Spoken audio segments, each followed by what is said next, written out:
हमारे साथ यहाँ पर पटना जिला अध्यक्ष भी हैं। अच्छा, आप अपना परिचय खुद दीजिए। मैं समाज सुधार वाहिनी से जिला अध्यक्ष रेशमा मेहता।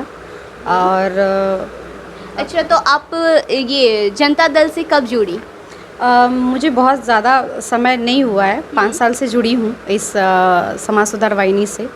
और हमारी जो प्रदेश अध्यक्ष डॉक्टर ललिता दी, उनका पूरा सहयोग रहा है कि समाज सुधार वाहिनी यानी कि महिलाओं का गठन है और उसके उद्धार के लिए जो हम लोग कर सके, जो पूरा सहयोग करके हम लोग महिलाओं को ज़्यादा से ज़्यादा स्तर तक जोड़ के इस कमेटी में हम लोग लेके आए। अच्छा, जेडीयू को ही मतलब आपने 5 साल पहले इसमें ज्वाइन किया, तो जेडीयू से ही आप जुड़ी हैं, क्यों? मतलब ऐसा क्यों आपको लगा कि बहुत अच्छी है? उसका सबसे बड़ा रीज़न है हमारे माननीय नीतीश कुमार जी, जो महिलाओं को लेकर बहुत तरह की योजना रहा। 15 साल उनका शासन चला है और इस शासन में मैं प्रत्यक्ष रूप से मैं इस चीज़ को देख रही हूँ। मेरा एजुकेशन उन्हीं के शासन में चला है।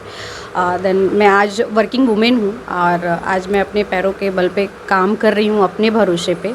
आप मतलब क्या कर रही थी? मेरा रियल एस्टेट का जॉब है जिसमें हम लोग टाउनशिप बना कर रिसेल करते हैं। और ये माननीय मुख्यमंत्री जी का ही देन है कि आज मैं उनके सपोर्ट से एक रियल एस्टेट में एक महिला वर्क कर रही है। मतलब ये आपका खुद का है, आप ओन करती हैं और खुद चलाती भी हैं? यस, मैं खुद हमारी कंपनी का नाम रियल विजोरी कंस्ट्रक्शन है और उसकी मैं मैनेजिंग डायरेक्टर हूँ। वाह, मतलब जनता दल यूनाइटेड में जो महिलाएं हैं ये सिर्फ हाउसवाइफ्स या फिर किसी फलाने की पत्नी नहीं आई हैं, एक इंडिपेंडेंट विमेन भी हैं। अच्छा, साथ में हमारे एक और महिला जुड़ी हैं। मैम, अपना परिचय दीजिएगा। मेरा नाम माधवी कुमारी हुआ।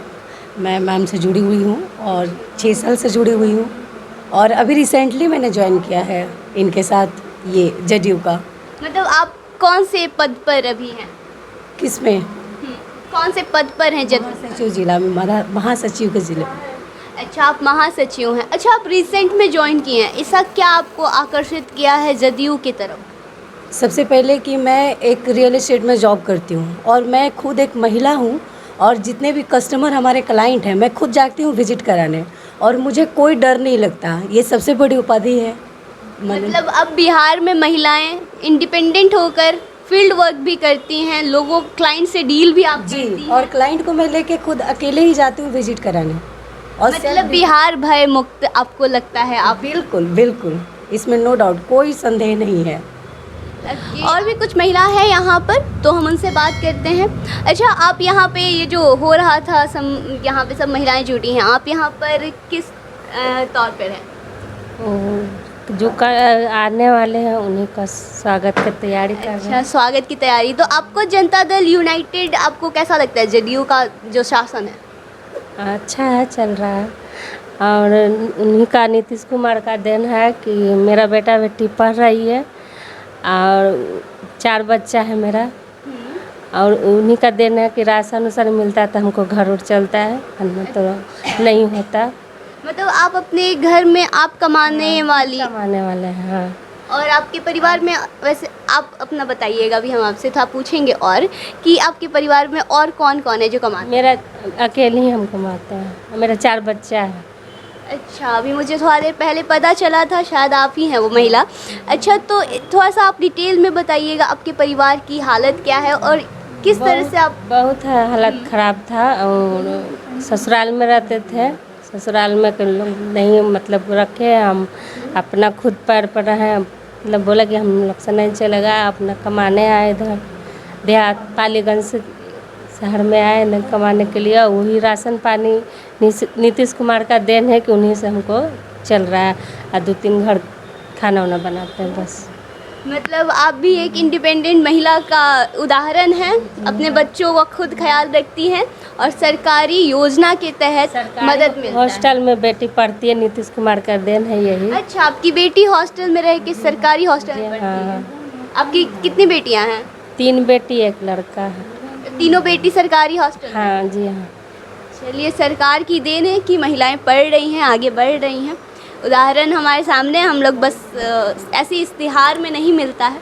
और भी कुछ महिलाएं हैं, उनसे भी बात करेंगे। चलिए। अच्छा, आप भी यहाँ पर जो सभा हो रहा है इसमें आप आई हैं, आप अपने मत बताइए कि महिलाएं किस तरह सशक्त हुई हैं इस वर्तमान बिहार में?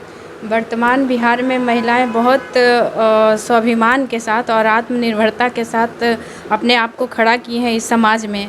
चूँकि जब तक नीतीश जी नहीं मुख्यमंत्री बने थे और उस वक्त की महिला और उनके मुख्यमंत्री जैसे ही बने हैं तो वो एक महिलाओं के लिए मतलब समझिए कि उद्धार हो गया और महिला एकदम स्वतंत्र रूप से जीने लगी और हर एक कदम में महिला शामिल होने लगी। हर एक उसको जो भी प्रोसेस होता है मतलब आगे बढ़ने का जो भी प्रोसेस होता है उसमें महिला अपने आप को पूर्ण रूप से समर्पित करती चली गई, बिना डर के, बिना भय के। अच्छा, इतना आप कॉन्फिडेंस से बोल रही हैं। अच्छा, आपका एक व्यक्तिगत परिचय क्या है? मेरा नाम अंजनी है और मैं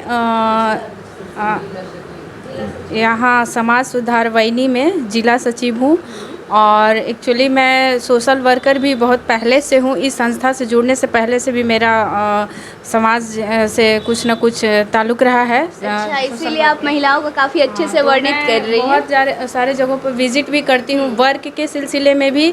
तो वर्क अपना एक मायने रखता है, लेकिन वहाँ महिलाओं से मिलती हूँ तो वहाँ पर उन सब का जो डर, भय और उनके साथ जो परेशानियाँ रहती हैं उन सब को फॉलो मैं करती हूँ।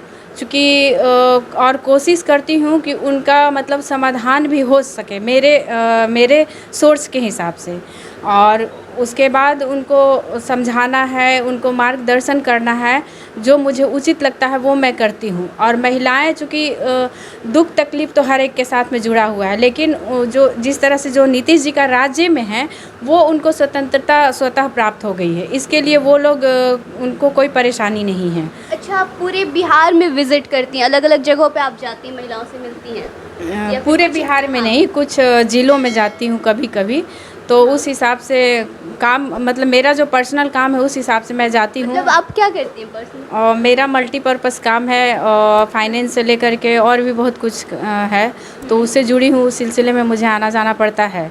तो चूँकि मेरा ज़्यादातर संबंध रहता है दलित महिलाओं के साथ ही, और जो बच्चे हैं, दलित बच्चे हैं, उन सब के साथ भी मेरा वर्क जुड़ा हुआ है।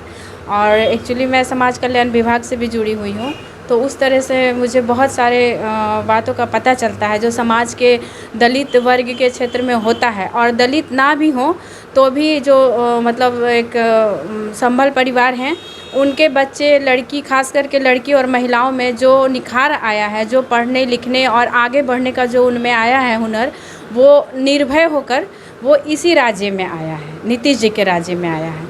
और उसके पहले का तो बिहार जो तांडव में था तो उसका तो वर्णन हर कोई अपने ज़ुबान से कर सकता है। अभी हमने सुना भी है। अच्छा, एक और सवाल करेंगे, क्योंकि आप बहुत लोगों से मिलती हैं, बहुत सारी महिलाएं, बहुत सारे तबके की महिलाओं से मिलती हैं, कुछ ऐसा रह गया है जो कि आप लोग उस पर और काम करना चाहती हैं? कोई ऐसा पॉइंट? बहुत पॉइंट है। जैसे महिलाओं को चूँकि डर तो एक नीतीश जी के राज्य में किसी परेशानी से, किसी इंसान से, जो महिला का अपना व्यक्तित्व होता है उस हिसाब से जो डर रहता है वो तो डर उनके अंदर से निकल चुका है। लेकिन क्या है कि उनको जो आगे सर्वाइव करना है उसके लिए चाहते हैं कि सरकार कुछ ऐसा कदम उठाए जिससे उनकी आर्थिक परेशानियों में सहायता मिले और वो और निखर कर के आगे बढ़ पाएँ, अपना व अपने परिवार का भरण पोषण अच्छे से कर पाएँ। अच्छा, अभी तो कुछ योजनाएं भी हैं ऐसी जो महिलाएं कर सके, लेकिन महिलाओं तक वो चीज़ पहुंच नहीं पाता। ये चीज़ हम लोग हमेशा जब ग्राउंड पे जाते हैं तो देखते हैं महिलाओं को उन चीज़ में पता नहीं है, उन चीज़ों के बारे में।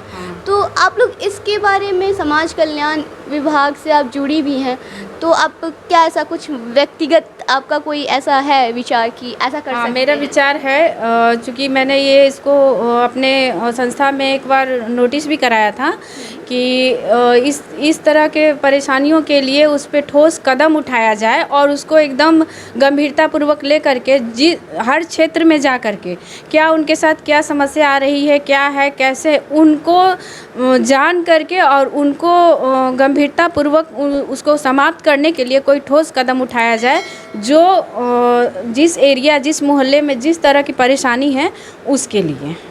अच्छा, मतलब ये जो विभाग है आप लोग जिसके तहत काम करती हैं, ये एक सक्रिय विभाग है, बस एक विभाग के कागजी विभाग नहीं है, इस पर काम भी होता है, इस पे आप लोग बहस करते हैं, बात भी करते हैं कि इस तरह के सुधार लाने की ज़रूरत है। चलिए, अच्छी बात है। एक महिलाओं का ये जो संगठन है, एक महिलाओं का ये समूह है, यहाँ पे बहुत सारी और भी महिलाएं जुड़ी हुई हैं।